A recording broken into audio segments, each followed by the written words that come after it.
Bienvenue au rapport de la semaine du CF Montréal.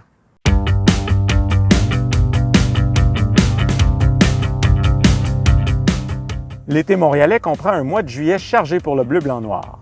Revenons tout d'abord sur la dernière semaine et les deux matchs disputés. En premier lieu, le 11 montréalais affrontait le Philadelphia Union samedi au Stade Saputo. Une victoire de 4-2 après avoir tiré de l'arrière par deux fois a redonné le sourire aux joueurs de Laurent Courtois. Des buts de Joseph Martinez, Bryce Duke, Dominique Yankov et Rouan ont contribué au spectacle dans une soirée certes pluvieuse, mais tout de même fort agréable pour une foule courageuse.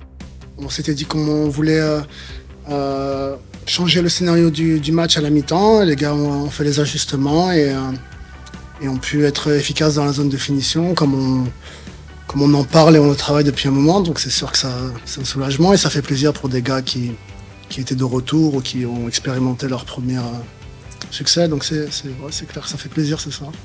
En milieu de semaine, le CF Montréal se déplaçait dans la grosse pomme pour y affronter New York City FC au Citi Field, domicile des Mets au baseball majeur. Une défaite de 2-0 sur deux buts du Costa-Ricain Alonso Martinez allait toutefois laisser les Montréalais sur leur faim. Malgré de bonnes phases de contrôle en possession et quelques bonnes occasions, le bleu-blanc-noir rentre bredouille à Montréal. L'occasion de se reprendre n'est jamais bien loin dans le circuit Garber avec une autre rencontre au calendrier dès samedi au Stade Saputo. La visite arrive de l'Ouest canadien en cette occurrence.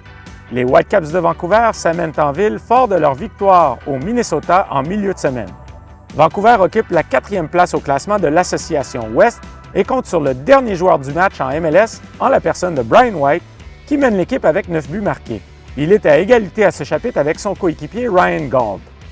Le joueur désigné écossais est la véritable bougie d'allumage des Whitecaps. Gauld est aussi l'auteur de 7 passes décisives depuis le début de la saison. Les deux dernières confrontations entre les deux clubs se sont soldées par des victoires des Britanno-Colombiens. Ces deux derniers matchs avaient toutefois eu lieu à BC Place l'an dernier, l'un en saison régulière MLS et l'autre en finale du championnat canadien. La dernière victoire montréalaise remonte au mois d'avril 2022 au Stade Saputo. CF Montréal, Vancouver Whitecaps, samedi 19h30 en direct du Stade Saputo. Suivez le match sur MLS Season Pass.